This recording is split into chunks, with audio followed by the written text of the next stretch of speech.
चतुर्थी special Bappa के प्रसाद के लिए मैं बनाऊंगी पानी वाले ताजे नारियल के लड्डू।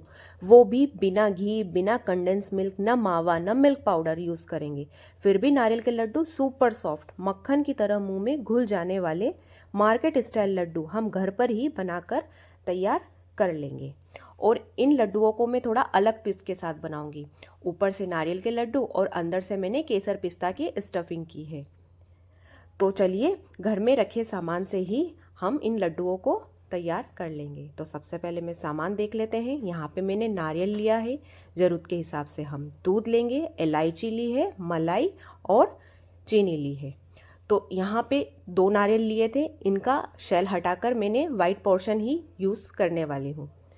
तो अब मैं यहाँ पे एक बाउल ले लूँगी और उसमें नारियल के पतली पतली स्लाइस कर लूँगी। ऐसा करने से जो नारियल है वो अच्छे से पीस जाएगा।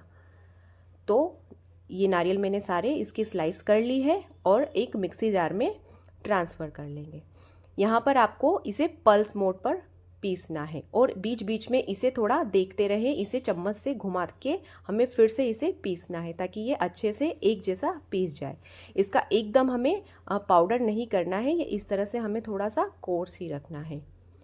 अब देखिए यहाँ मैं बिल्कुल भी घी का यूज़ नहीं कर रही हूँ क्योंकि नारियल में जो है खुद अपना ऑयल रिलीज़ होता है।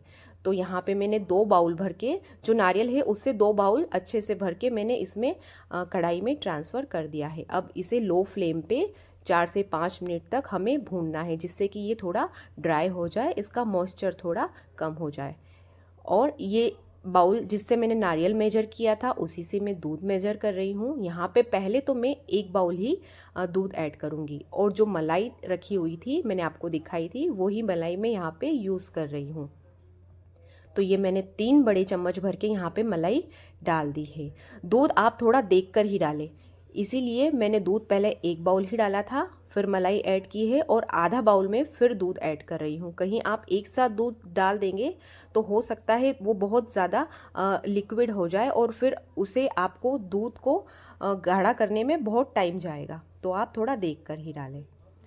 उसके बाद में मैं यहाँ पे चीनी ऐड कर दूँगी। यहाँ पे मुझे चीनी कम लग रही थी तो मैंने 1 चम्मच भर के फिर चीनी ऐड की है। तो यहाँ पर मैंने 3/4 बाउल भर के चीनी ऐड की है। लड्डुओं में जो चीनी की मात्रा है वो थोड़ी ज़्यादा हो तो ज़्यादा टेस्टी लगता है।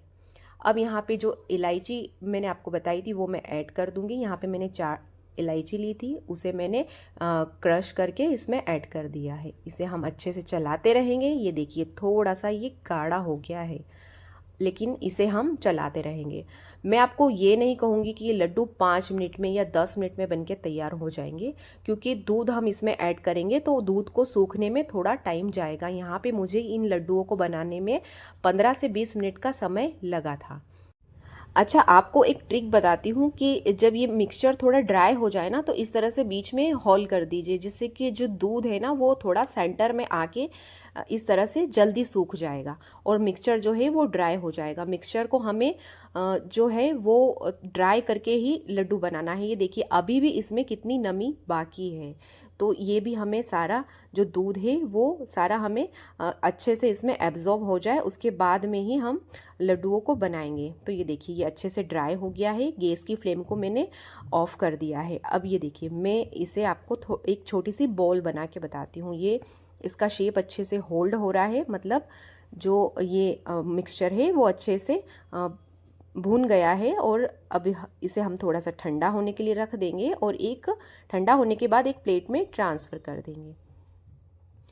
ये प्लेट में हमें ट्रांसफ़र कर लिया है। और जो मैं केसर पिस्ता का जो मैंने आपको बताया था कि मैंने स्टफिंग की है, तो यहाँ से मैं थोड़ा सा इस पोर्शन जो है वो अलग कर लूँगी। इसमें मैं थोड़ी सी जो पिस्ता है, मैंने 8 से 10 पिस्ता ली थी, उसे मैंने क्रश कर लिया है। और ये जो केसर है वो भी मैंने घोटनी में अच्छे से घोट के इसमें मिक्स कर ली है।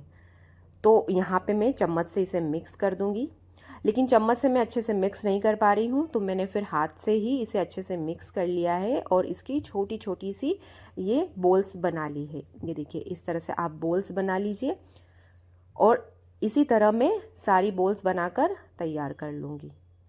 ये देखिए आप चाहे तो प्लेन लड्डू भी बना सकते हैं, लेकिन इस तरह से बनाएंगे तो लड्डू जो है वो अंदर से भी जब आप तोड़ेंगे ना तो वो बहुत सुंदर दिखेंगे। और अब क्या करूँगी मैं कि एक जो ये सादा जो नारियल है उसे मैं ले लूँगी, एक पेड़ा बना लूँगी, उसे थोड़ा सा फैला लूँगी और सेंटर में थोड़ी जगह करके जो ये केसर वाला बॉल है वो मैं इसमें रख दूँगी और फिर थोड़ा पोर्शन और लेकर मैं उसे ऊपर से कवर कर लूँगी। आप ऐसा ना करें कि उसी को उसमें उससे पैक करने की कोशिश ना करें, नहीं तो आप अच्छे से उसे पैक नहीं कर पाएंगे, वो टूट टूट कर जाएगा। तो आप अलग से ही पोर्शन लेके ऊपर से उसे कवर करके और इस तरह से लड्डू बना लीजिए। कितना शानदार ये लड्डू बनके तैयार हुआ है। और देखिए यहाँ पे मैंने एक भी बूंद घी का यूज़ नहीं किया है, लेकिन देखो इसमें से कितना जो इसका ऑयल है वो रिलीज़ हो रहा है। ना ही मैंने इन लड्डुओं को बनाने के लिए हाथों पे घी का यूज़ किया है, फिर भी हम लड्डू बहुत शानदार तरीके से बना पा रहे हैं। ये देखिए मैं आपको दूसरा लड्डू भी बना के बता रही हूँ। इसी तरह से आप सेंटर में बोल रख दीजिए केसर वाला और ऊपर से फिर उसे दूसरे पोर्शन से कवर कर दीजिए और इस तरह से आप घुमाते हुए लड्डू बना लीजिए। तो सारे लड्डू मैं इसी तरह तैयार कर लूँगी। ये देखिए सारे लड्डू मैंने तैयार कर लिए हैं। अब यहाँ पे मैं थोड़ा सा डेसिकेटेड कोकोनट ले रही हूँ। अब लड्डू तो हमने बना लिए हैं, लेकिन हमें थोड़ा सा मार्केट टच भी देना है इन्हें, जिससे कि लड्डू बहुत ही शानदार लगे। घर पे ही मार्केट स्टाइल लड्डू बना के तैयार हो, इसके लिए मैंने यहाँ पे इसे इस बूरे में कोट कर लिया है। सारे लड्डुओं को मैं इसी तरह से कोट कर लूँगी। ये देखिए सारे लड्डू हम इसी तरह से बना के तैयार कर लेंगे। आप इस गणेश चतुर्थी पे ये लड्डू ज़रूर बनाएं, जल्दी से ये तैयार हो जाते हैं। अब इसकी खूबसूरती में हम चार चांद लगाने के लिए यहाँ पे इनको लगा देंगे केसर का टीका। ये देखिए यहाँ पे मैंने इन सब के ऊपर केसर लगा दी है। जो बची हुई थी उसी में आपका काम हो जाएगा, जो केसर हमने बचाई थी। इसी पे मैं थोड़ी सी जो पिस्ता है वो भी गार्निश कर दूंगी। थोड़े से मैं यहाँ पे केसर के धागे लिए थे वो भी मैं इन पे डेकोरेट कर दूंगी। ये देखिए मार्केट स्टाइल घर पे ही लड्डू बना के हमने तैयार कर लिए हैं। कोई देख के एक बार में ये कह नहीं सकता कि ये लड्डू हमने घर पे बना के तैयार किए हैं। तो इस फेस्टिवल आप ये लड्डू घर पे बना के ज़रूर ट्राई करें। आप गणपति बप्पा को भोग लगाइए और प्रसाद खाइए, बांटिए, आपको बहुत अच्छा लगेगा। और अगर आपको ये रेसिपी पसंद आई हो तो please like, share and subscribe ज़रूर करें।